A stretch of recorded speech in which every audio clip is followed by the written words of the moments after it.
everyone, and welcome to the Evolve with Emily show YouTube channel.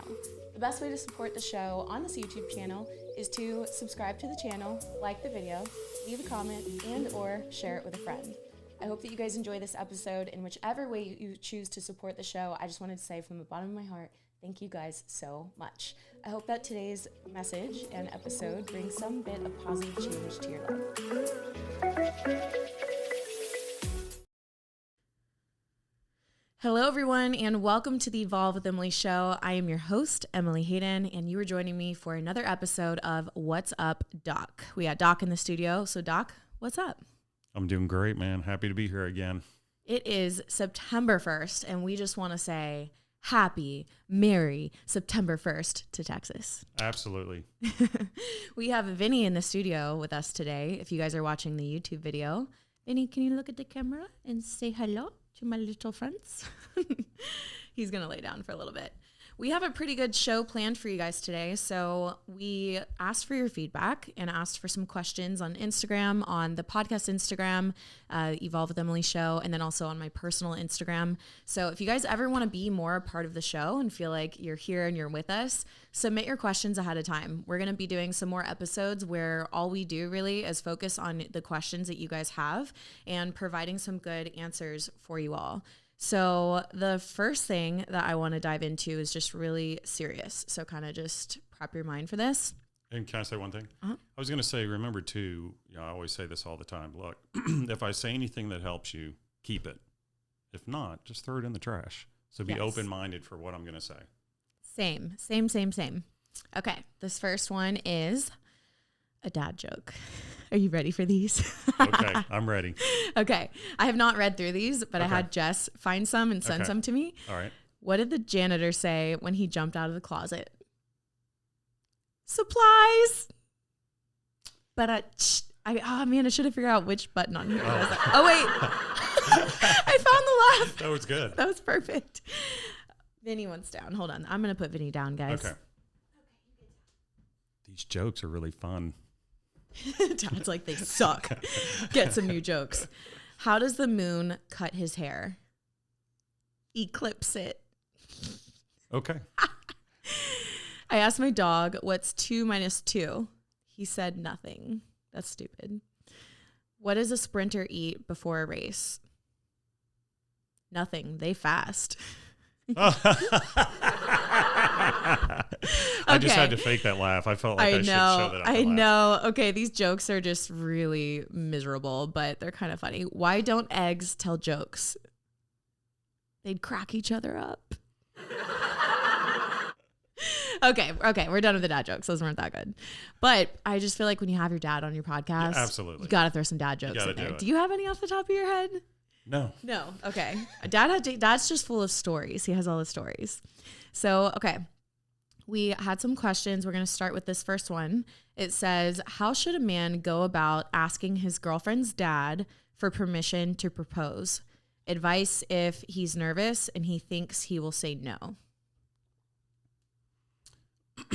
Well, I think the first part is interesting. Why would he say no? So what is it in your life that you need to change or be about? Because obviously, if you're going to meet the dad and you're worried he's going to say no, why would that thought even be in your head? Right? Mm-hmm. So I think that's something to think about, just saying. But honestly, just like in our family, if somebody came to talk to me, I'd want them to face me in the eyes and talk to me and tell me how they, what's their purpose? What's their vision? What do they see? And then, of course, I'm going to want to know how they're going to take care of my daughter, et cetera. Mm-hmm. So I think my best advice is, number one, why would you be nervous going to talk to him? If you're a good man and a good person, and you have vision and your heart means nothing but good, then be proud of yourself and who you are. But if there is something that's in there that's negative or something that needs to change, maybe you should change that first before you go talk to him. So again, I'd have to have a little more information, but I would say most of it, look, if she loves you and she wants to be with you, then meet with the father, talk to him, be open, be honest. Don't be something you're not. I think it's better to have humility and walk in and just be honest and open and let the conversation have a life of its own. And even at the end of it, let's say he's like, well, no, and he's angry. Go, listen, the bottom line is I love your daughter, and I wanted to come speak to you out of respect. So I appreciate what you said to me. I'll think about what you said to me, and then just walk away from the conversation. Wow. So just own it. Own it. That's cool. I like that. Yeah. What if the dad sucks? There's a lot of dads out there that are just human males that grew up and reproduced, and then now they just suck as human beings. So what if the dad sucks? And like, you know what I mean? Should you even really take his opinion that heavy in your heart? Well, I don't necessarily think you got to take it too heavy, but I think it's just like having good manners. Yeah. The bottom line, if he sucks, you're just honoring him because the one good thing you did was make that hot daughter. So That's you know hilarious. what? I'm going to honor you for that. So I'll put up with your bull crap for a little while, and I'll do the right thing and ask you, and Yeah. I'll move on from there. I love that. That's so real. And I feel like you said, it just comes down to having basic respect. Yeah. Yeah. I love that.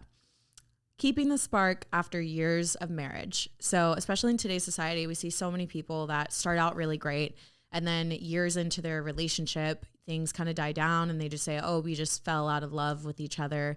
And looking around, it seems like nobody can stay together. And it's so heartbreaking when you see like your favorite couple split up and you're like, fuck, you guys were supposed to make it, you know, and you almost take it personally and it hurts you. Yeah. So what advice do you have for people to keep that spark alive within their relationship and keep the focus on each other and not be so distracted by all the shiny objects running around? I would say probably my number one thing would be, do you promote each person to be their own individual? Too many times in a relationship, what people do is they try to get their everything from the other person. Mm-hmm. Well, no person is that. Mm-hmm. So I think whether the male or the female, what is your vision? What is your life about? Not just together as a couple, but individually in things you want to go after in life and accomplish and do. Because if you think about it, when you first met, that's why it was so interesting.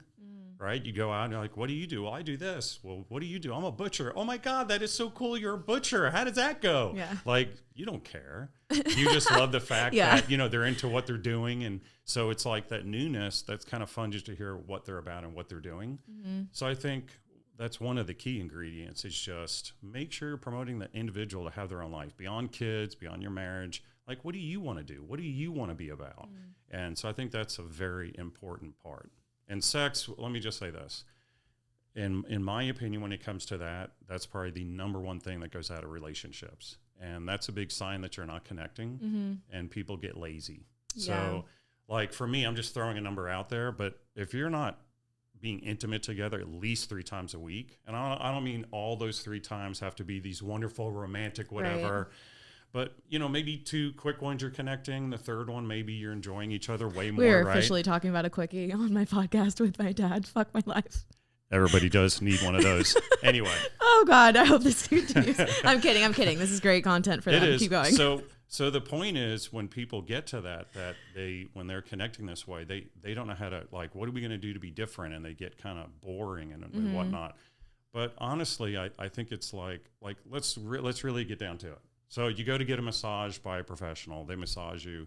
There's a certain point they touch you. Oh, perfect. That's perfect. Or this. Oh, don't do that. I don't like that. And so the same way you would teach another individual this, most couples are when they're intimate, they don't teach each other what's good, what's bad, what I like, what I enjoy. And then, by the way, be a little crazy. Do something out of the blue, out of the ordinary, and keep it fresh and fun and alive. And by the way, maybe one turn, it's your turn. You get to do something crazy you want to do. Maybe it's the other person's turn. So I think it's just, listen, relationships you create and make, and you have to keep putting into it. It's not just one and done. I'm married, we're done. I could be sloppy, undressed, whatever. I don't have to give you attention. I don't have to date you anymore because I own you now. Well, I don't have to have sex with you anymore because now I have you. In fact, a funny story, I had one buddy who's been married for a while. And so he goes, you know what? I want to charge my wife with false marketing. I go, what do you mean? Because the way we used to be together, if you know what I mean, it was incredible. And now we're together. I don't get any of that. Wow. And he goes, that's false marketing. Yeah, 100%. Right? Yeah, you should be able to sue for that. You think so? And by the way, in either direction, because let me get rid of that myth. Yeah. Everybody has the myth that men are more sexual than women. It is not true. It's a human thing. And people feed differently. Yeah. And your issue in life, like some people are like, well, and this definitely falls more to the woman than the man. She'll say, well, I mean, I just don't feel it. I'm not into it. I feel fat. Okay, well, listen, there's some moments with your man, you're there loving him, loving you. That's what you're enjoying. But you can't get lazy where all of a sudden you're not engaging because you're not wanting to. Right. Like example, this is a big one, then we can move on to something else. I mean, I get this all the time. This is probably the number one thing in relationships, major issues with. So the man's like, you know what? Well, good. I'm glad that you figured out that sex is an important thing. You need to be about it. But I don't just want this ordinary whatever, let's hook up, be together, and now it's over with. And you're doing a chore now. Right. Because I want you interested in me. Yeah. I want you to be passionate about me. And the truth is, women can deny men nonstop. Mm-hmm. They live and breathe it. Hey, honey, no, not now. No, long day. Oh, God, it's just, maybe tomorrow. Let's tomorrow morning. Off. But you know what? If the roles reversed, men are so used to being turned down left and right, a woman would have a heart attack, right? Can you imagine a woman going, honey, I really want to be with you tonight. I love you. Look at the sexy thing I have. And he's like, yeah, not right now. I got to fix something in the backyard. I'll be right back. She'd be like, what? Yeah, right. So again, what I'm simply saying is there needs to be a friendship and a reality to the relationship. And we have to learn how we're made individually, even sexually, to what we enjoy and don't, so that we can express that to someone else. Because sometimes what happens, somebody doesn't even know what they want. So how the heck can a man please you, or how can a woman please a man when the truth is you don't even know what you want yet, what your needs are and stuff like that. Yeah, no, I think it's super important to identify what your needs are. And there definitely is something to be said about sexual compatibility. I think there are some people, if you get them on opposite ends of the spectrum, it's going to be really hard to come to that middle ground. So I think finding people that you feel compatible with in that way is very helpful for all the things we're talking about, as well as, like you said, just open communication of, hey, like, this is who I am. This is what I need. These are my needs. This is what I like. This is what I look forward to. And also, there's the internet, guys. We have more things available to us than ever to get creative and to spice things up and to change it up. Ladies, there's plenty of little outfits out there that will make your man be like, huh? There's a lot of things that you can do to like keep it fresh. So I think that without having to be too specific about keeping the spark, I think it's just effort. And I think it's just daily effort, right? You think about like, even with your diet and nutrition, right? Like you start off doing all the things to get you the body that you want. You get the body that you want. And then some people stop doing all those things that got them there. And they wonder why they make so much, they digress so much. Absolutely. And I feel like it's the same thing. Like just ask yourself, are you putting in maximum effort to your relationship just for today? Not every day, not tomorrow, not yesterday, but today, are you putting in maximum effort?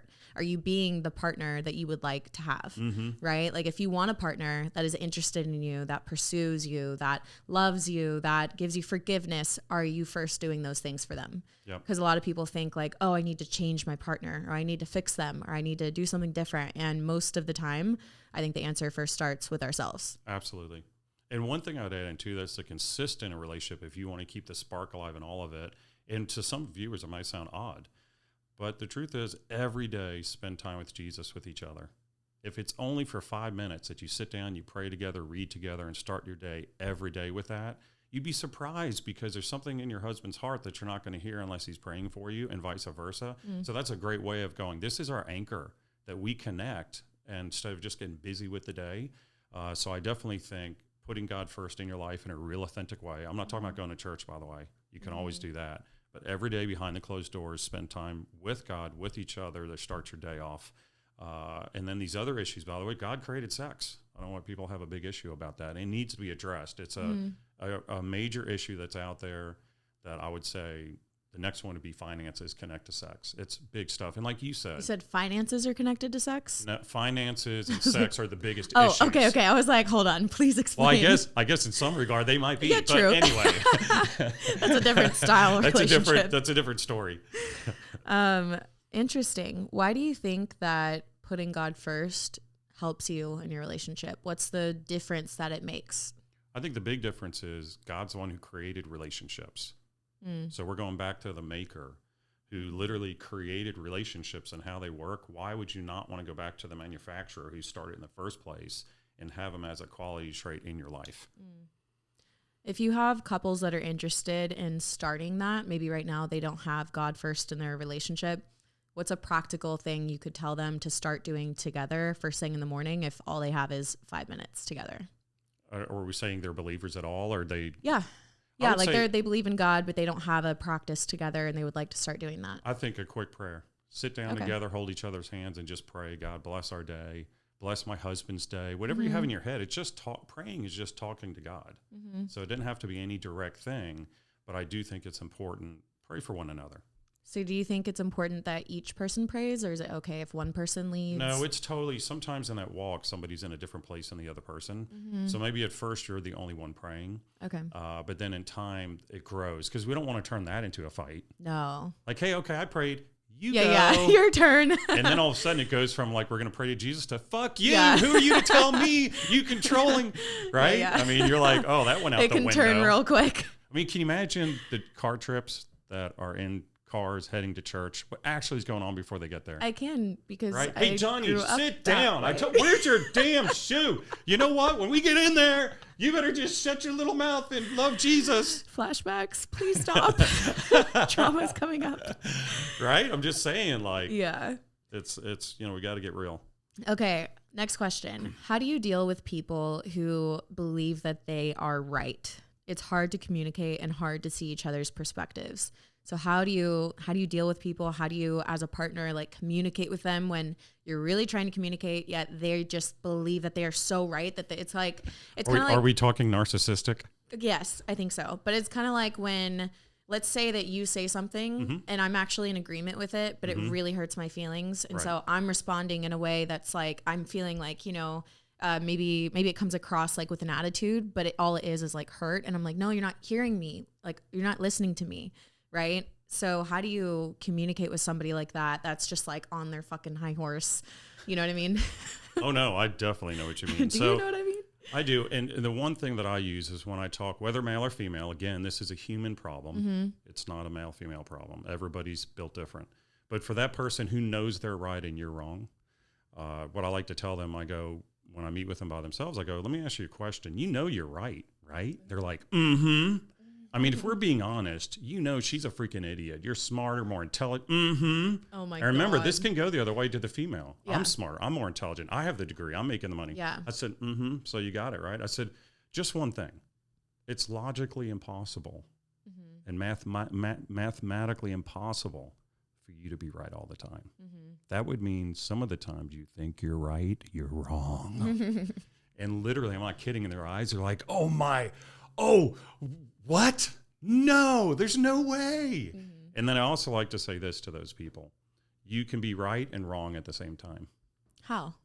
Well, because it says the truth will set you free, but spoken in the wrong time, it creates more hurt and pain than it does truth. And then another part that really kills them is this, perspective truth. True.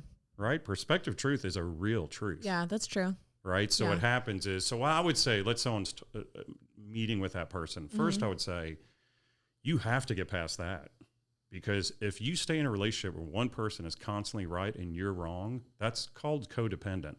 Oh, interesting. 100%.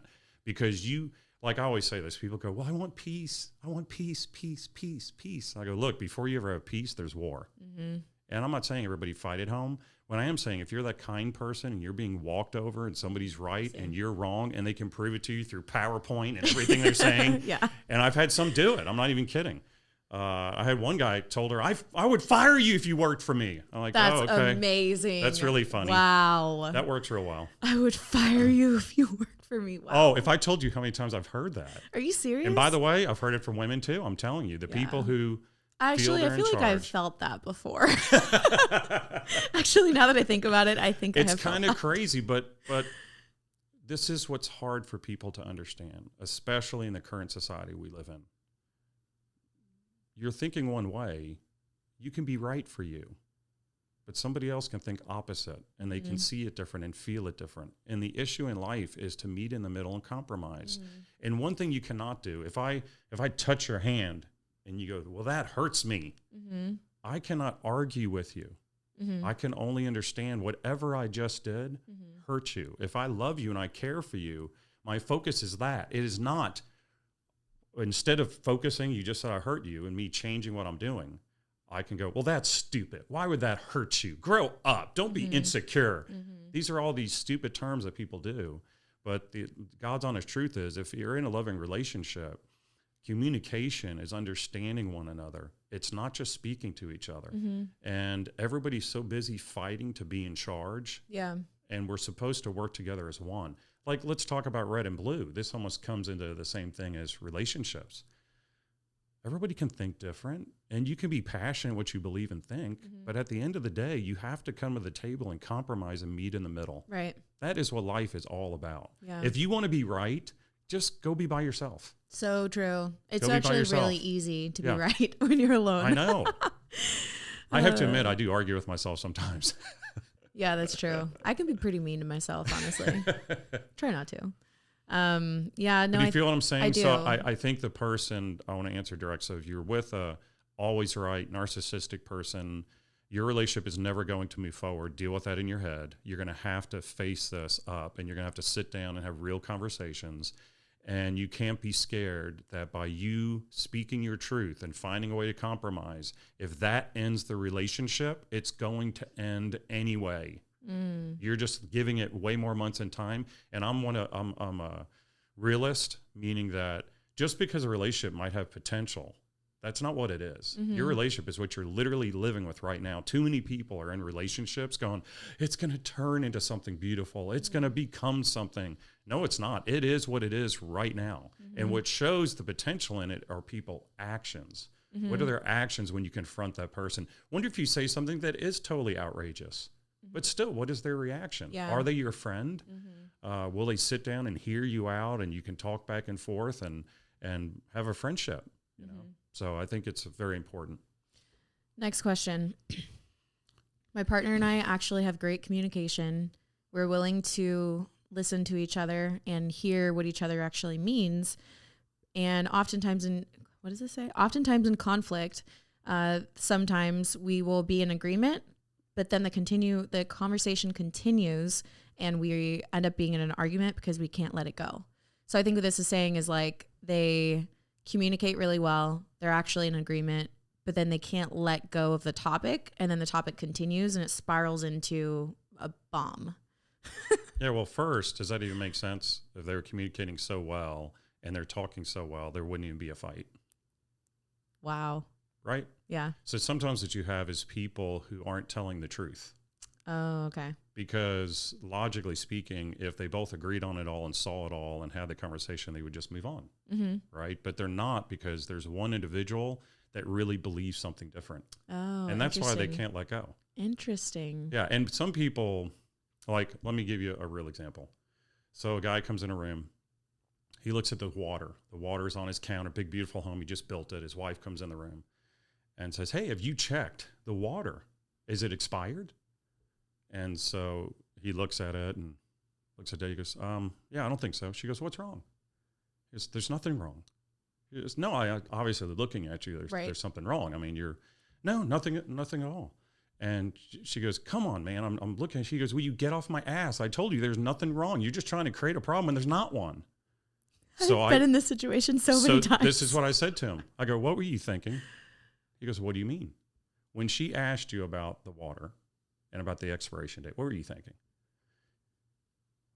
Why the fuck would you ask me that? That's the stupidest fucking question I ever heard in my damn life. Triggered. You ready? So I go, she heard you. He goes, what? I go, you don't understand. Communication is not talking to one another back and forth with the English language. It's your energy. Your energy that was going on. If you're being truthful, you're irritated because she's asked you some stupid question and you're thinking it's retarded. And instead of just going, being honest with her, right, in a real way, you cover it up at the surface level conversation and act like, what's wrong with you? So every time that I've had this conversation, I was right in knowing that there was something wrong is what I'm hearing.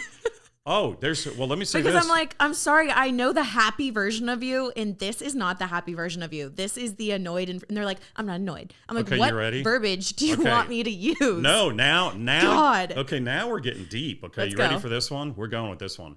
So now what happens is, too many men, when they have talked to the woman, to say, look, what the fuck is wrong? This is the stupidest question. Don't ask me that. How dare you say that to me? And the men get so beat up by the women. That's why they don't want to be honest. They go, I'm not going to be honest, because when I open my mouth, I make a worse problem than the one we have sitting right in front of us. Wow. Yeah, so you got to create that relationship where there's an openness to be best friends. Right. And look, I mean, let's be honest. If you really have a guy who's a best friend, right? I have a girl who's a best friend.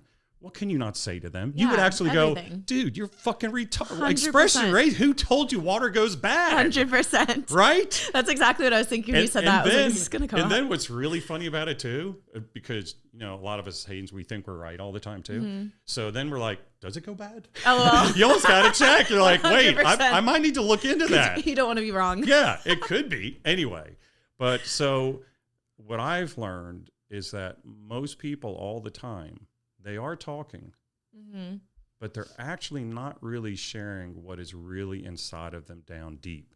And I want to give one more example to do this to make sense. So another way. So a lady comes in, husband's grabbing paper towels.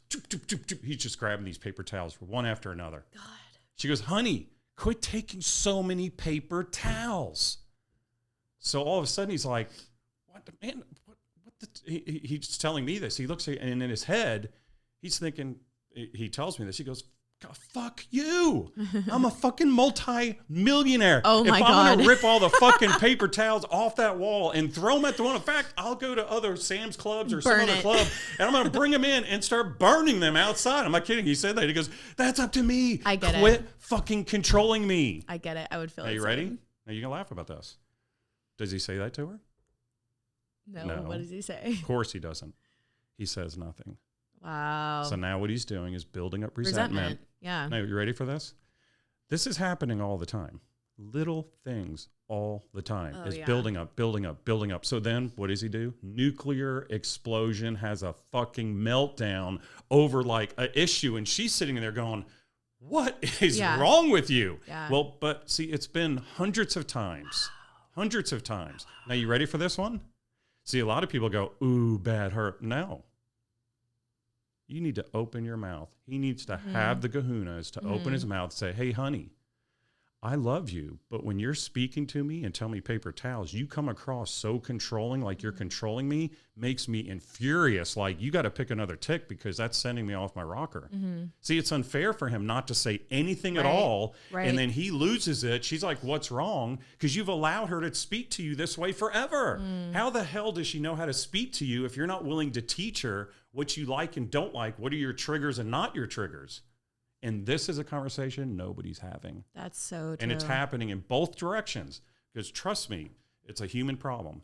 I think people are just trying to talk with each other instead of teach each other how they communicate, right? And setting up those boundaries and those guidelines of like, hey, this is an absolute no for me. Like, when you speak to me this way, that's a no.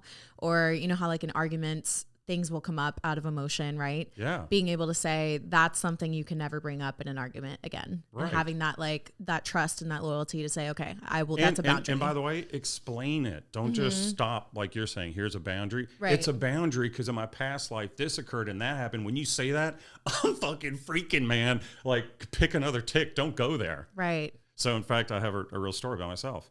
So mom and I get together. Are you going to tell this story? I don't know which one I'm telling, but so we get together, and as we're together, all of a sudden, we're in the house. The kids are acting up. This is many years ago.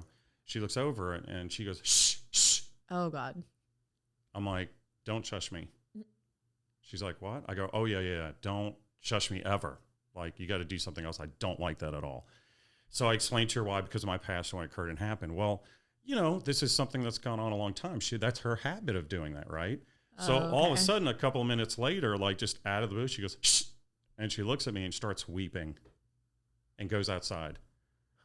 And I'm sitting there like, wait a minute. Did she go outside because she hurt my feelings? I go, this is amazing. I have another human being who loves me. I got to go talk to her. I go out there, I go, honey, what's going on? She's like, you told me that if I said that it hurts you because I know from your past, I would never want to hurt you. And I'm in amazement. Wow, I have a human being that loves me so much that she's scared that she's hurting me. I said right back to her, I go, honey, I know it's going to take time. We're best friends. I just want you to know who I am. I'm fine. I'm a big boy. It's just I want you to be aware that that's tough for me. I don't like that. And by the way, it works the other way for her. She has certain tics too. So we can go deep and we can share the real truth of ourselves And the real truth of herself is everyone's dysfunctional. Mm-hmm. If the goal in life is to get functional, then we're never going to make it. Oh, shit. Hold on. That's a whole quote by itself. If the goal is to get functional, then we're never going to make it. Mm-hmm. Right. Because, I was talking about this with a friend the other day. One of my friends, she was like, I'm sorry, like with our friendship, I have so much I need to work on. And I was like, hi, welcome to the club. Like, what? Like, I feel like some people, because of what I do, and I wonder if you experience this too, Mm-hmm. they put me on this pedestal or think that I have shit figured out or think that I am at a level that I'm just not even close at all. Right. And so I think it's important to realize that no matter who you are, what you do, whether you're perceived as successful, you're perceived as having done all this work on yourself, you're the most spiritual person in the world. Yep. Like, it's just different shit. Yeah. Everybody has different things that they Absolutely. need to work on always. And it's like this ever going process. That's why it's evolve with Emily. It's an Yes. ongoing process. Every single day you seek to evolve. So, okay, if the goal is not to get to this destination where you're both evolved, right, as in Right. past tense, if that's not the goal and you're never really going to get there kind of thing, what's the success? What is the measure of success of a relationship? Like, how do you determine, you know what I mean? Does that make sense? Like, how do you determine if it's a good, successful relationship when you're dysfunctional every day? Does that make sense? And I don't mean dysfunctional in a toxic way. So Right. I don't want the I listeners get to that. hear that. I just Right. mean like, what's the goal? Like, if you're not going to get somewhere, how do you know that you're with the right partner? Yeah. And I think, well, it's a very big question you're asking, but I will say basically when you finally get to the stage in your life where you know who you are and who you're not, when you know your weaknesses and your strengths and you're okay with it, Mm-hmm. that's when you'll meet the right person. When we're so busy trying to be something we're not, or worse, we meet someone and our tendency when you meet someone is kind of put your best foot forward. Mm-hmm. And then you kind of want to catch them. I mean, do you ever meet someone and go, hey, I want to let you know I've had a drug problem. I've done drugs. I've cheated on many people before, and I just want to be upfront about it. In fact, I think I have herpes. Anyway, how are you?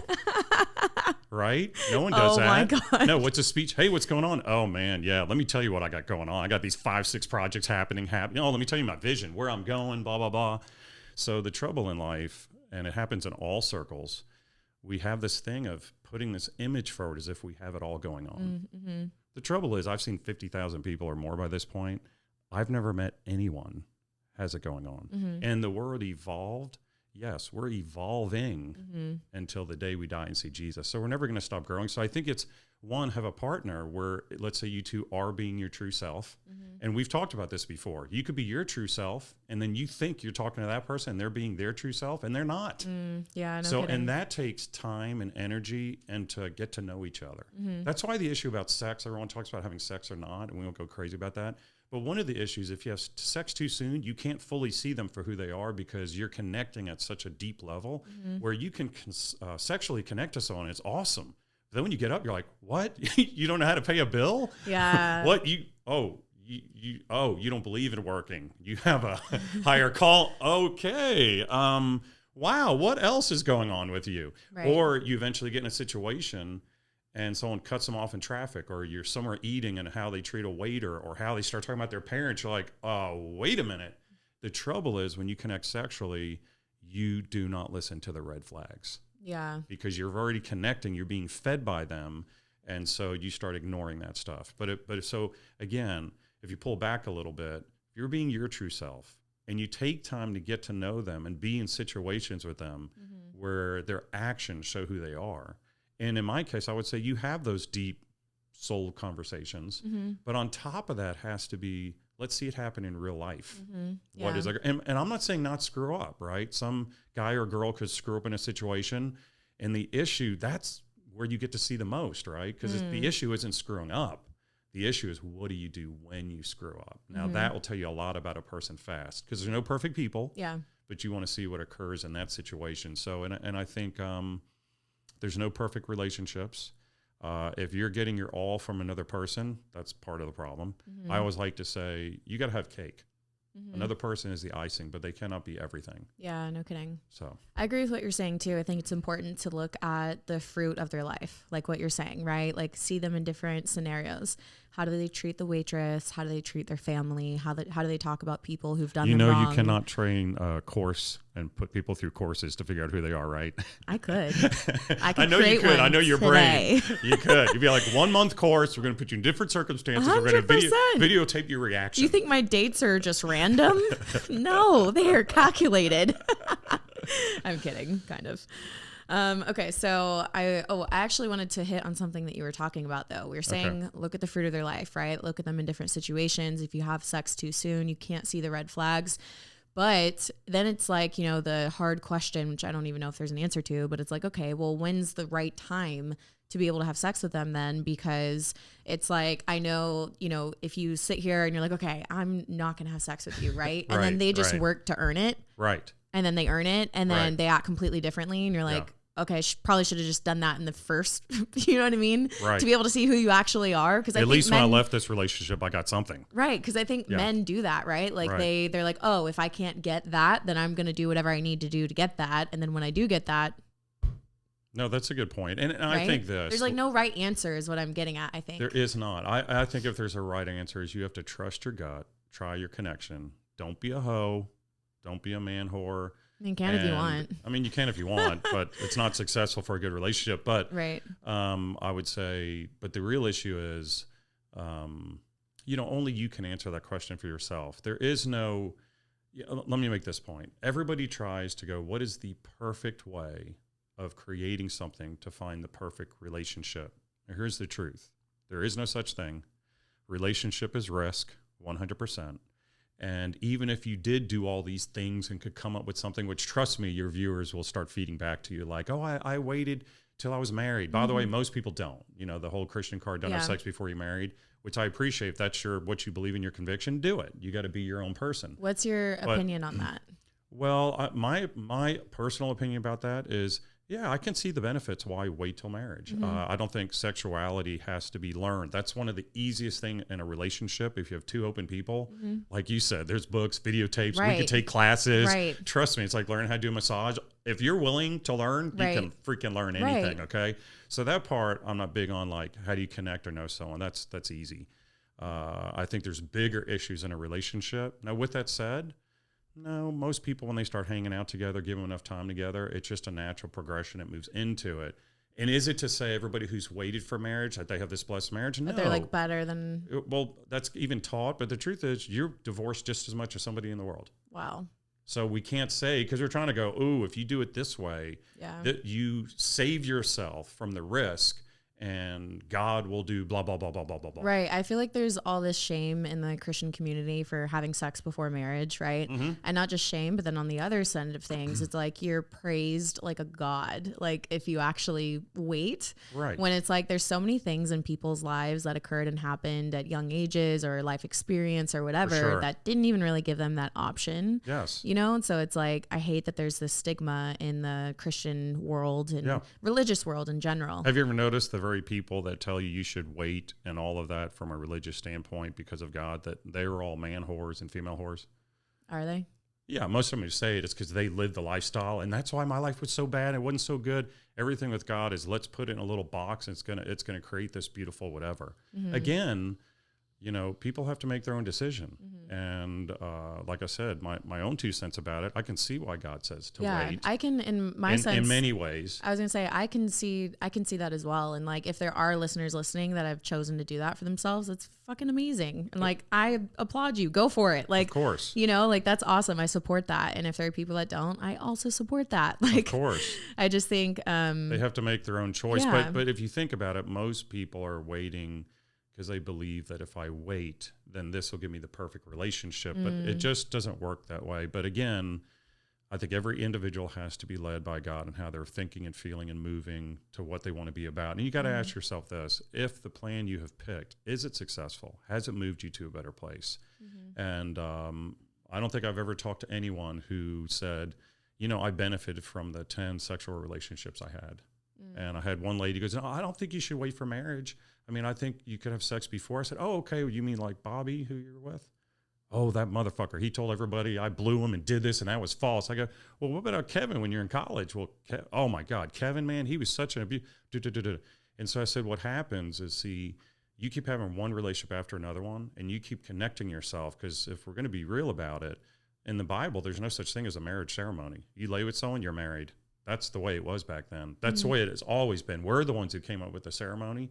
So what's happening is somebody's giving their heart, male or female. This is not a one-way conversation. You keep doing it over and over. Your heart keeps breaking over and over. By the time you get to your husband, your wife, you're used to your heart being smashed so many times that you do not fully give yourself to the person in front of you because you've been screwed over so many times before. Wow. So that part, yeah, I get that. So if you're in that position, if you're somebody like a lot of people probably listening, yeah, who has gotten your heart smashed on over and over, and you're realizing you can't give your full self to somebody, can you heal from that? Of course, man. God is so, I mean, think the whole purpose of God is to heal and to take away those hurts and pains. So like I like to say, because just think what I just said. I mean, some of you are probably at home going, oh my God, I'm married to 50 men or I'm married to 50 women. The one easy part is if you do believe what I'm saying and you get what I'm saying, then what you need to go is go, God, I pray that all of me come back from that man and would come to me. And all of him and me goes back to him. Separate us, body, soul, and spirit. This is called like breaking soul ties.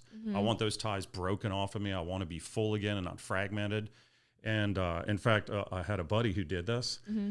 So he was at church. He's like doing the list, and this guy's really cool. I won't mention his name, but you'll know him when I'm talking about him. So anyway, he gets to the certain point of the list, and like, okay, let's break soul ties. So whoever we've been with. And by the way, he's currently married, but even being married, there's a lot of people it's with. So the guy looks at his paper and goes, well, there's no name. It says girl in red dress. Oh my gosh. He goes, well, I'm not proud of it, but I was at a bar, a big party, and it's at the front of the stage, and we hooked up right there. Gosh. I don't know her name. It's just girl in red dress. So look, the issue in life is not what you've done. The issue in life is to be shameful. We're all learning and growing constantly all the time. What we did yesterday, we wouldn't do today. And so, yeah, God's forgiven. God, by the way, remember this. God came to bring life and life abundantly, not to condemn it. So the issue, God isn't going, ooh, you're so bad because you had sex. He's going, look, I know you have free will. You're going to make your choice. The reason why I say this is because it's got way more life in it, and it's going to bless you way more. As humans, we got to decide whether we're going to believe that or not and walk in that pathway. But does sex within itself make it, break it? No, it does not. But you can be free from it. You just need to sit down, write out all the names of anyone you've ever been with, and say, you know what, God, I don't want to be married to all these people. I don't care how far back you go. I want to break this off of me right now and name every single person. I want all of me back and put them back to them. I mean, have you ever thought of this question? Why is it that there's two blood covenants? There's the blood covenant of Jesus Christ and the cross, and there's a blood covenant in sex for the first time with the virgin. In the medical field, they don't even know why that skin's there and why there's blood broken at that time. It's a blood covenant. And then all of us, do we not know friends who the first time they're with someone, whether guy to girl or girl to guy, doesn't matter, who's ever first time, why can they not break up? Why are sometimes the most horrible, toxic stuff and they can't get away from each other? Well, it's a covenant that was made. So can we redo the covenant? Of course we can. Right? God is a very forgiving God. So again, the issue is not condemning someone. The issue is life and life abundantly. And God's pathway can save you from a lot of trash that's happening. And by the way, you can get to know somebody over the top without even having to cross that line and go that pathway. Because once you get there, that road gets a little unsturdy. And if you have gone there, welcome to the club. Most of us do. Right. I mean, honestly. Yeah, no, I think that's incredible advice. And I think it's something that everyone could definitely practice, just like kind of like view it as like a little cleanse, right? You're like cleansing your energy, cleansing your body. Totally. Because whenever you are with someone, you take on their energy, and you never know like where that person has been, what kind of things they've been involved with. Like I've had friends that have actually done this, and they were having like nightmares and sleep paralysis and all these things. I know, and it sounds crazy when you say that out loud. It sounds crazy, I know, but it's real. Yeah. It's a real thing. So I think that's really helpful. Okay, so this next question is, let's see, a little long. Let me see if I can get to it. Okay, so basically it's a girl who has a really difficult relationship with her father. She has a huge resentment towards her own dad because of how she was treated when she was younger. Now she's set up boundaries for her own sanity, but when she does go visit, it typically does not end well because of how he treats me, is what she's saying. And she's like, I never know if he's angry or if he's calm or if he's collected. He's very unpredictable. I've tried to communicate to him how I will not tolerate being treated like shit, but he just says I'm lecturing him. I've tried talking to him while he's in different moods. Do I let this go? Do I write a letter? Part of me feels like I won't be healed if I'm not heard by him, but part of me feels like he will never hear me. Okay. So she's asking for advice. Okay. So the advice I would give is this. If you were a runner, and you love running all the time, run. And so you go to get your dad to run with you, but he's in a wheelchair. He doesn't have any legs. He doesn't have any arms. Would you be mad that your dad is not running with you? No. I mean, are you sure? Would you be mad at all? No. Why not? Because he's incapable. A little bit? A lot of it. A lot of it, right? So would you even be upset or mad or angry at all? Mm-mm. Yeah, so it's the same thing. What it is that he's a dysfunctional human being who's missing arms and legs. But in your mind, you think he has those and he has the capability. So you're angry because you think he's being malicious and not loving, being kind to you. And the truth is he's missing arms and legs. You need to relook at the situation. You need to let go of him and realize you'll never have the father you want. In him. That will not happen. Like, you have to let go of that because he's incapable of it. And what you have to say is, God, what are some good things I can take from him? Maybe he reads. You're like, you know what? That's a great trait. I don't care how little, how small. And you'll find something out. Now, you still have the void. You still want a father, but open your eyes. There might be a father type right around you. In fact, there's a father type talking to you right now, right? So, I mean, I just want to say we got to open our eyes, guys. Sometimes the way God provides something is not the way we think it should be. But if you open your eyes and look around you, there could be another father type that's already in your life that you need to receive from him like a father. And so that's what I'm doing. I'm being your adopted father and giving you good advice, because what you need to do is you have to forgive. God doesn't tell us to feel to forgive. He commands us to forgive because he's forgiven you. So you need to be able to look at your father, see that he's missing arms and legs, and you got to literally go, man, I forgive you. And by the way, you need to love him unconditionally. Now, that doesn't mean you walk over there and allow him to abuse you and talk to you nasty and all that. You just realize, like, wow, this person is missing arms and legs. So guess what? You walk in, you got 10 minutes. Good to see you, Dad. How are you? Little chit chat, give him a hug, and move on your way. Go out the door. But you don't have to keep talking to him over and over. You're trying to get something out of him that he cannot give to you. Right? Yeah, I think there's going to be so much freedom when she has this realization. I definitely recommend writing a letter and just getting all of your thoughts and feelings out there. And at the end of the letter, just saying, I fully forgive you and I fully let this go. Yeah. And then just seeing him for who he actually is and choosing, it's a choice, choosing to love him. Yes. And setting up those boundaries like he's saying, where you show up, you're a part of his life, but maybe it's a little bit less. Maybe you don't sit there for 3 hours. That allows conversation to come out, right? Absolutely. Maybe you go and bring him lunch and tell him how much you love him, write him a letter saying, I read a new book today and I know that you like reading. You should try this one, right? Yeah. Like he's saying, connect over these little things that you can connect over. And then look at who's in your life. And just like in a relationship where you feel like you can't give all of yourself to somebody because of your past hurt, recognize that that's happening in your father relationship too, and choose to let go of your father, to forgive him, and then to open yourself up to receiving the love of a father, which could come through different father figures in your life. Absolutely. In fact, they might already be around her. I had a lady had this same circumstance. And she was so mortified by her father, so hurt, so abandoned, so forgotten, all of this. And so we're talking, and it was the same conversation. I said, well, do you have any father types around you? And she goes, well, what do you mean? I go, well, sometimes God provides other fathers. She goes, well, I do, a stepdad, but I've always called him Larry. I said, okay, when was this? When I was 5 years old. I go, are you telling me your entire life you had this? And yet you've called him Larry, meaning you never accepted it fully from God, who provided it to you supernaturally to give you that father, that your whole life you've chosen that it had to come through this pathway. And all of a sudden, while she's talking to me, it clicked in her brain. She's like, oh my God. I go, man, I want you to go home and I want you to tell Larry, forgive me for not accepting you as my father. I want to tell you right now, you are my father.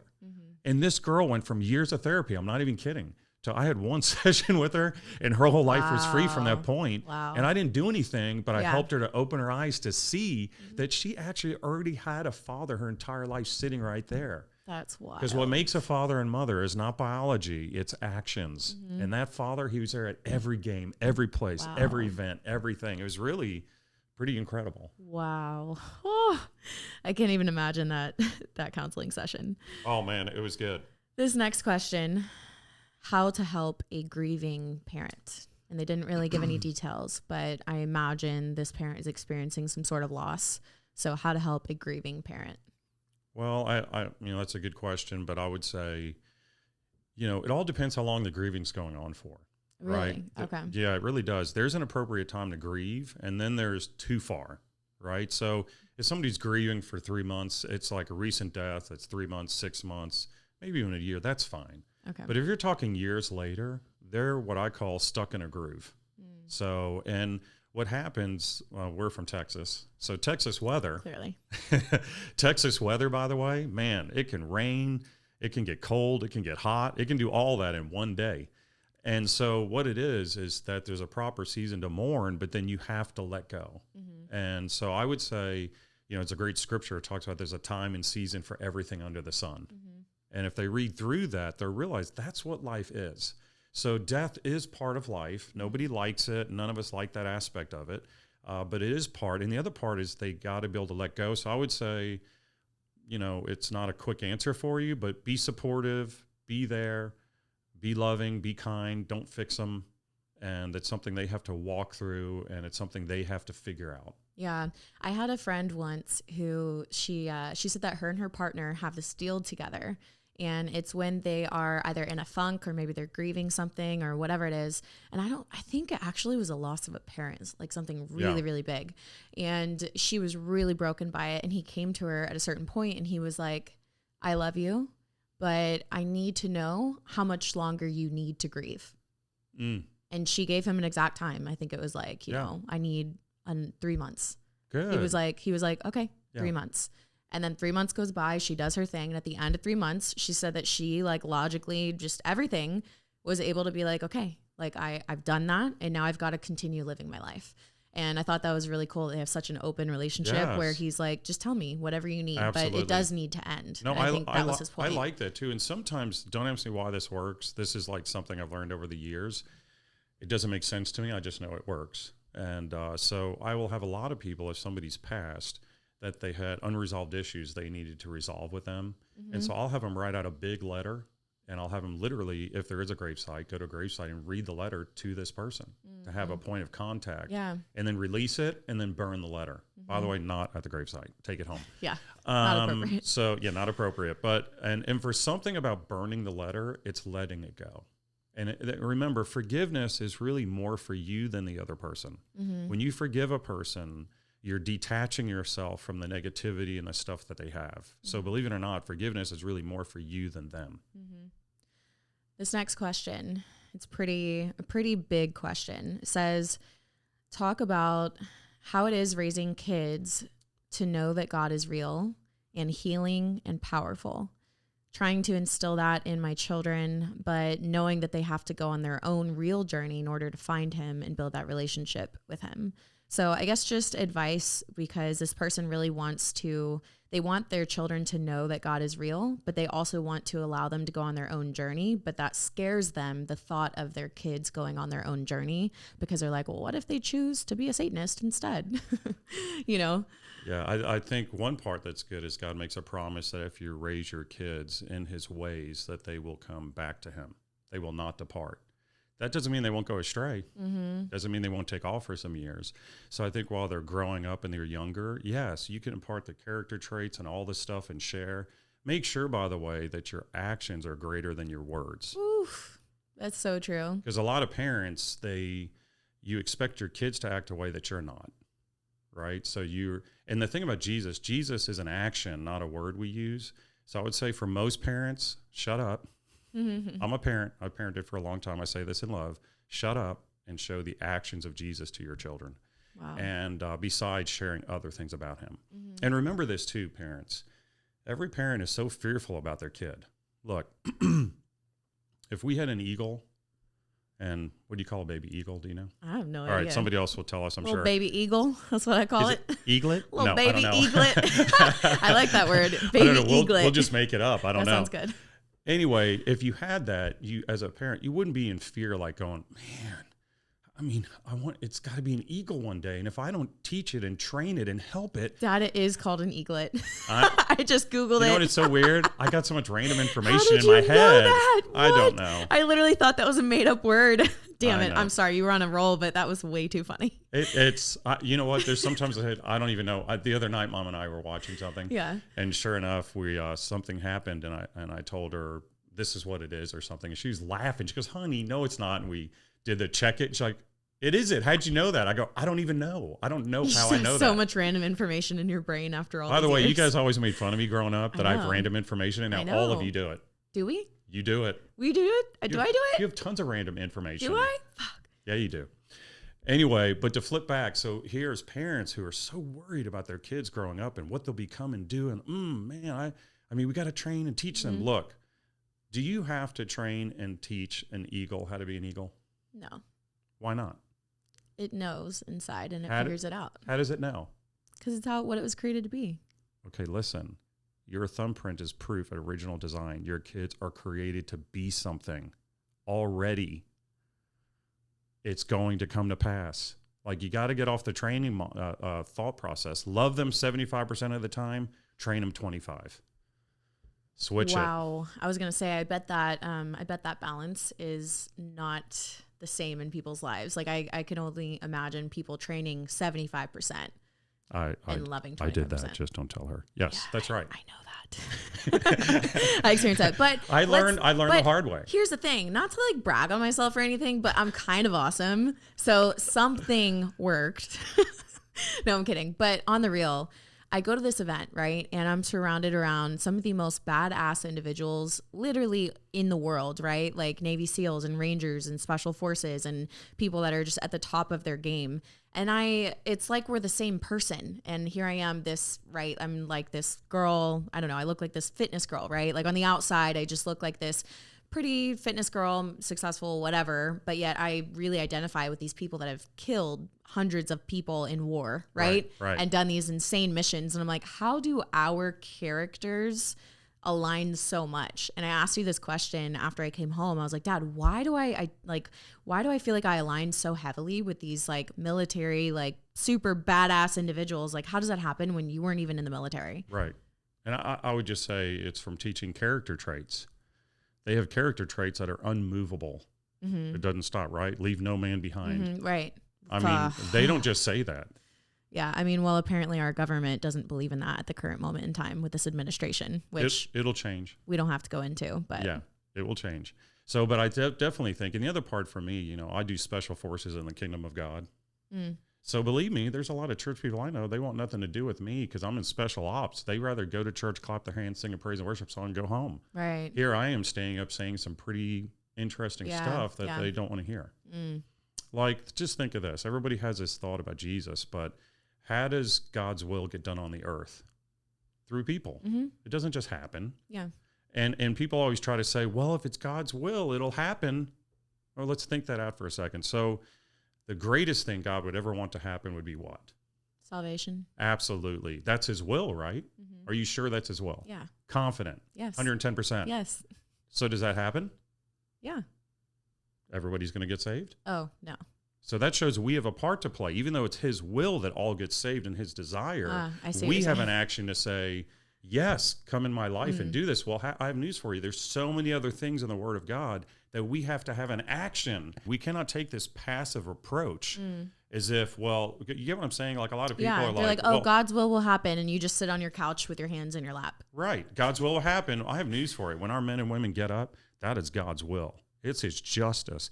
If we didn't have those men and women with courage who got up and let God work through them, that I call justice, to stop evil and darkness on this planet moving, we would be in trouble. Not just police, not just firemen, not just all the special forces. We're talking about that is God's hand working through these people, making that happen on the earth to not let evil prevail.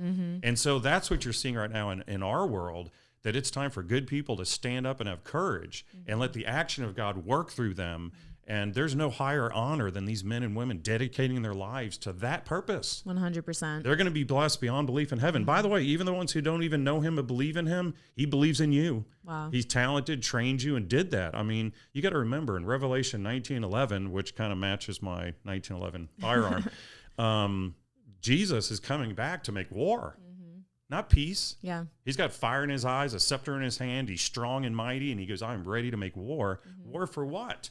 War that he's going to remove evil from this planet and all that you're seeing. Everything that's of him, he's going to establish. Everything that's not of him, he's going to take away. Now, until that day comes, we're on the planet to do his bidding. So all these men and women with courage and going, that is God's arm. That is God's spirit working through them to do what? To bring freedom so that we can be a free society of people to live a life that we want to live, breathe, and move. And that's what's under attack. Yeah. And here's the thing. We can be a part of that even if we're not the soldier that's on the ground or Absolutely. the police officer that's on the street. You know, there's different ways that we can embody that in our own lives. Yes. But I think how we can partner with those people that are in direct action is by prayer. Like, I really believe in prayer. I really believe in the power of prayer. Yes. And I think we all need to get into a habit of not saying, I will pray for you, but stopping what you're doing, saying a prayer immediately and saying, I just said a prayer for you. Absolutely. Right? Because I really do believe that like our prayers are heard, and we have so much going on over in Afghanistan right now. You know, we have so many Americans that were left behind, which I can't even believe that I'm saying that sentence out loud. Right. It's unthinkable that this administration has allowed that to happen. And I'm so thankful for the men and women that are, there are people going on private operations to go and rescue these people that are saying they're special forces, ex-special forces, saying, fuck this, we're going and doing what's right. We're going against the administration, going against what people are telling us, because we are here for the people and for America and for freedom. And I'm so thankful for people that are standing up in those positions, quite literally risking their lives to do this rescue mission and to simply just stand up for what's right. And I think now more than ever, that's what we're having to do, is to stand up for what's right, not stand up for a government or an entity or a left or a right or a belief or this or that, but just simply standing up for what is right and standing against what is wrong.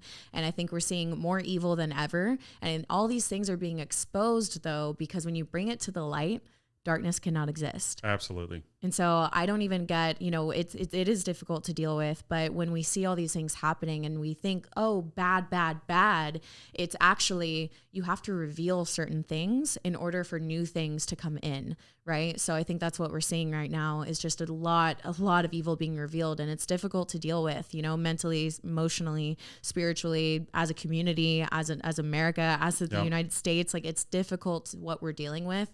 But I think that what it's producing is going to be somewhere that we've never been, because all of this has been behind the curtain. Yes. And you know what? And let me touch on this too. A lot of people who want to say this is God's judgment in America for how we're living, breathing, and moving, that they're wrong. I want to say that clearly. That is totally false. And let me tell you why.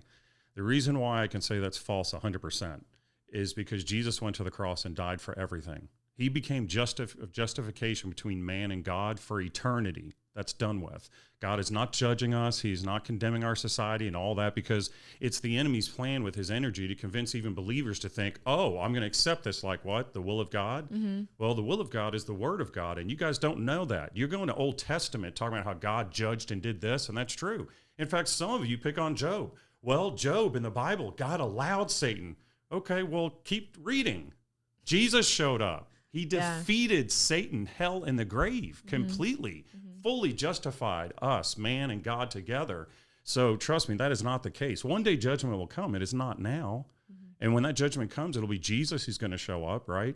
And so all these people, I think they have a problem with saying because it's God's will, they label everything that way because nobody has a good answer for them. Look, we cannot confuse descriptions of who Satan is and who God is. You got to quit doing that. Some people believe if you go, oh, if Satan's doing it, then you're telling me then God's not in charge over Satan. Of course he's in charge. Did you read the book of Revelation? In fact, not just is he in charge, he's allowed Satan to exist. He's allowed us to exist and freedom of choice and sin to exist for a period of time. But in Revelation, he's going to take Satan, and consequences are coming down in a mighty way upon all those things that are not of him. And so just because he's all knowing, he is not all causing. And people need to quit this bad theology, because this is what happens. Can you imagine people somehow have in their minds that they think what is happening in America is God's judgment? How dare you take Jesus off that cross, the life he gave, the way he was beaten and torn apart to pay that price, and you're going to tell me for a second that his judgment's come? His judgment's been satisfied. Satisfied completely, 110%. And so, yes, what you're going to see happen right now, and what we do see happening, is darkness trying to overtake. But guess what?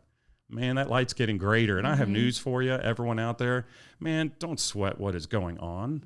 I want everyone out there to say this: God's got this. God's got this. Be assured of that. He loves you. He wants to bless you. He wants to bless America. He wants to bless Afghanistan. He wants to bless the world, right? For God so loves the world. As America, the reason why we stand is we stand because we say, in God we trust. We have chosen to put Jesus first. So the reason why they're after us is they get rid of us, they get the rest. Guess what? Not going to happen. It's not the time. Men and women are standing up. And by the way, let's say this out loud. The former president, by the way, this movement is not him. We, the people, are the movement. Amen. And we are not going away. If anything, you have awakened giants and people who are not giants. You have people who would never stand up and speak. They're standing up and speaking. I'm seeing people go in front of school boards and they are speaking. I'm seeing women go like lions, man, saying we will not tolerate what's going on. So I just want to say this. That is the Spirit of God. That is Jesus working in people saying no more. And so that's God alive. So all of you need to start thinking, what is my part? What do I play? How do I get involved? God, what do you want me to do? And we each have a part to play. But I will tell you this, mark my words, date it, time it. God's going to take every single thing of all this negative, nasty energy you see is happening right now, and he's going to do what only he can do. He's going to flip it. The very thing that is meant to destroy us will be the very thing that brings us back together. In one moment, he will take everything the enemy meant for evil and flip it for good. It's going to be incredible. And I believe it's going to happen sooner than later. So you know what? Hold tight. Yeah, hold the line. We're the believers. Hold tight, man. You know why we need the military? They don't back down. Yeah. They know how to hold tight. They have character traits that cannot be removed by politicians or policies or things spoken or said by a bunch of people who are into money and into power and capitalism, who just really are trying to benefit themselves. How do we know that? We look at your actions. By the way, this is not about red and blue. This is about the freedom and we the people. And guess what? There's a giant arising and you're not going to stop it. Whoo! Go off.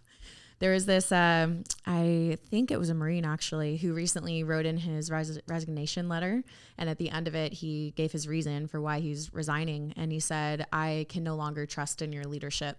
And I was like, that is a modern day gangster, dude. Yeah, you know, he's doing it official, doing it proper, doing it with class, Yes. but saying, I cannot trust in your leadership any longer. Absolutely. And so, and I'm seeing that everywhere else. I have a really good friend, recent friend, but he's awesome. Yeah. His name's Greg Anderson, and he was a police officer for quite a while. And he actually did this video coming out and saying that he was leaving the force for, you know, X, Y, and Z type of reasons.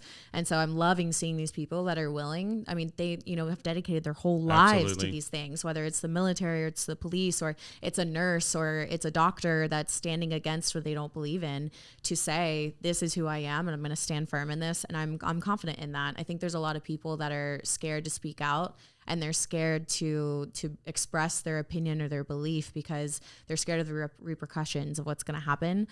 But here's the thing. We only get one life, and I think you have to live your life as fully yourself. Absolutely. And here's the thing. What we get by being in America is freedom. Freedom to be you. Absolutely. And so you if you're living in America, like, take hold of that. Yeah. You know, you can't take hold of something that you don't know that you have. Absolutely. So when you realize that you have the freedom to be exactly who you are, you have to exercise that right and exercise that freedom. And I love what you're saying too about, especially even like the women standing up. I actually have an interview coming this Friday that I'm really stoked about. It's a nurse that's doing that. Yeah. And I have another one after that. I'm actually going to be highlighting some women that are speaking up in their respective fields parents. There's a teacher as well, and they've been going to the school board meetings and things like that. And I agree. I think there's so many different ways that you can get involved right now. I think if you have children that are in a school system, you should absolutely be looking up those meetings and connecting with other people that are attending those meetings and going and being part of it and letting your voice and your opinion be heard. And if you don't know what's going on in the school system and you don't know what's going on with how they're educating your children, you need to educate yourself on what's going on. There's some really horrifying things happening in the world right now. And the more educated that you are as a parent, like there may be things that you think everything's fine. You think your children are getting a great education and you have no idea how they're indoctrinating your children. And your children come home, and I've heard the story, this child came home and asked her mother, "Are you a racist?" Because at school, they told them that if you voted a certain way, that meant that you were a racist. Right. And so now this child has this perception that you're this horrible person that doesn't care about people based on their skin color. Right. And it's really mind blowing what is happening. And I think because there's never been more focus or attention or eyes on it. And now that it's being exposed and it's coming out to light, what these educators are instilling in the children, which is terrifying because it's the next generation of us. Like this is something, whether you have kids or not, you should be concerned about and you should be focused on, because these are your neighbors. These are your coworkers. These are all the people that are going to be growing up and running your business one day when you're gone. Like it's important to focus on. And, I'm glad that all these things are coming to light now. It's hard to deal with, like we mentioned, right? It's stressful. It's scary. Sometimes it's whatever emotions that you have are valid and real about it. But I do think it's important that it's coming to light because that's what's going to create change. Absolutely. And then I think even the issue if people are for or against something, and it could be any issue. We have current hot topics, all right, for or against. What you're not understanding is every single person who, let's say everybody's for something, but there's a massive group who's against it.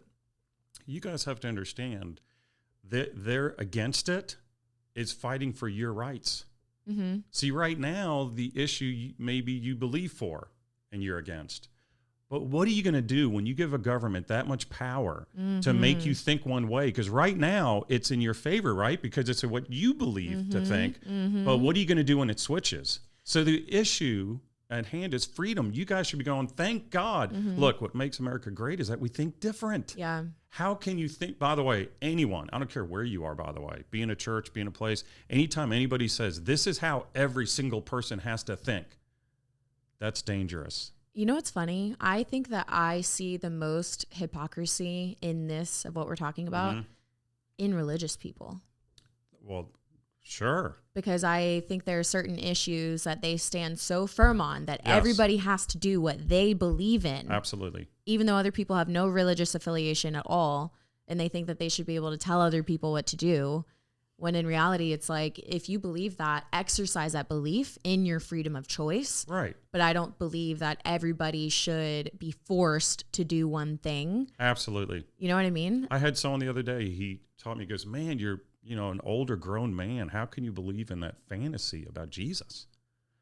So I responded back. I go, I love fantasies, and it's one heck of a fantasy, right? Even if that's what you believe in, God, I love it. But I love the fact he thinks and believes different, right? I love the fact that he's got to, and just think of this. If God, who created the entire universe, gives people free will, who are we not to do the same? Wow. And by the way, not just does he give it to them, he respects them. Wow. And you ready for this one? He respects that, right?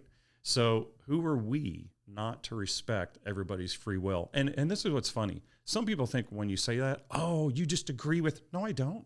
I'm freaking passionate about so many issues and so many things. If anything, it's made me stand even stronger in what I believe in. But at the end of the day, I will be like God. I will respect another human being with their decision. And I say this all the time. I used to fake it in the beginning, but I actually mean it now. I respect your decision more than my opinion.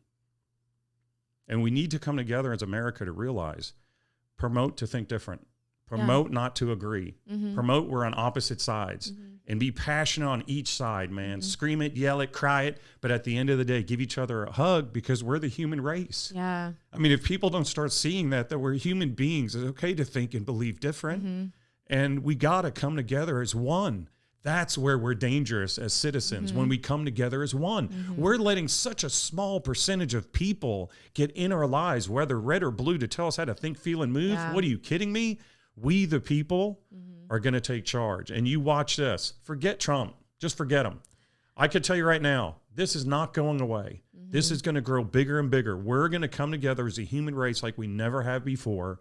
And whether it be other men and women getting involved, but religion, government, all this stuff needs to be torn down. We are not going to be manipulated by people who want to talk down to us if we can't think and feel. And because we think and feel different than you want to act like there's something wrong with us. Because what do we say about narcissism and people that are narcissistic? It's physically impossible to be right all the time. In fact, some of those times you had to be wrong. So I just want to encourage all of us. It is the human race that we are fighting for, and we need to come together as a human race. I agree. I think that we're getting to that point where we're going to have people on very opposite ends of the spectrum. I imagine even like a protest where people are protesting yes and protesting no, like linking arms and walking up to the government saying, this is what we want. Right. Is the freedom of the yes 100%. And of the no. And I think that'll be really beautiful and really powerful when that happens. Yes. And I think it's coming sooner than people think. Yeah. Stop all the fear. By the way, do you know what fear is? Fear is the unknown. So everyone, start talking about what you know. Everybody start talking about what God's already done in your life. Wow. Quit talking about what you don't know is coming. Start talking about everyone. Put it on feed, family members, everyone. When you get together, talk about all the good things that God has done. Wow. Okay. Sometimes I do this on my podcast where I do a challenge or a little call to action. I would love for people to make a list of the things that God has done in your life. Or if you don't believe in God, make a list of the good things that have happened in your life. And then share that on Instagram and tag myself, tag the podcast page and share it with everybody. And because how cool would it be if you start scrolling on your feed, scrolling on your feed and you just start seeing, God provided for me in this way. This happened, this happened, this happened. And all of this gratitude and all of these good things and kind of just the reminder of everything good that has already happened. All of the hard things that God has already brought you through. All of the hard things that you've already survived. Just to remind ourselves that we've survived 100% of the hard things that we've been through. Yeah, it actually says in the scripture, keep a book of remembrance so in your day of trouble, you will not lose hope. So next time that you guys are experiencing a day of trouble, you're experiencing one of those hard moments, get out that list and read it to yourself as many times as you can. And by the way, God's moving right now. Right now, there is great things happen. It's just negativity sells, not good things. But all you good people, start talking out loud. It's kind of like you think you're all by yourself and you hear 10 other people talk, you go, I'm not alone. Then you hear another 10 talk, you're like, God's moving right now. What are we doing? Yeah. So we got to get rid of that narrative. No more fear, faith. And you know what? Faith and not pretend faith. Faith in things he's already done. It'll give you hope. He's going to do it again because he's the same yesterday, today, and forevermore. Preach. Damn. That was good. Wow. I feel like that was a really good chat. It was. Thanks. You're welcome. I feel like we're good for today. I do too. I feel good. I feel complete with that conversation. I do too. Okay, cool. All right, guys, we are going to wrap up this conversation there. I've really enjoyed this conversation. It's so funny because we always ask for questions and we will ask for more questions on the next one. So stay tuned for that. But it's just funny where the conversation ends up going. Like I definitely wouldn't have just sat down and programmed, I'm going to talk about love and sex and relationships with my father on my podcast and then go into the world and freedom in America and patriot. So true. It's so true, isn't it? Yeah, that's great. It's funny. It just reminds you, to not try to control everything, to be accepting of whatever it is, to surrender where life takes you, where the moment takes you, and to just be open to wherever life is taking you in this current moment, because what it produces is always something really beautiful. So, Dad, thanks for being on the show. Thank you always. Guys, if you enjoyed this podcast, please do me a favor, rate and review the show if you've not done that already. If you feel it is deserving of a 5 stars, please hit that 5 star. If you're on YouTube, you want to give it a thumbs up, drop a comment below. I'd appreciate that. Any way that you guys can support the show, I'd really appreciate it. I also wanted to let you guys know that for the first time ever, Doc Hayden is accepting, you said 7? He's accepting 7 clients from my audience. So 7 counseling clients. He has a lot of experience with relationships, children, family dynamics, couples, everything. So if you guys, do you want to say anything on that? Really, all I would say is I will help you create what's in your mind and heart and spirit and what you want to become. I help you take the steps to achieving it. Cool. So if you guys are interested in one of those spots, it's simply going to be a first come, first basis. I will put his email address. It's drpatrickcaden@hotmail.com. It's going to be down below. It's DR, not the full doctor spelled out. So drpatrickcaden@hotmail.com. It'll be in the show notes below. Send him an email, and in the subject line, you can just put Evolve with Emily. That way he can really clearly filter you guys. And if you don't make the first 7, you can always get on a waiting list and look to work with him in the future. So I'm officially sharing my father with you guys on the next level. So if you guys are interested in that, hit him up for sure. Love you guys so much, and I'll see you in the next episode. God bless.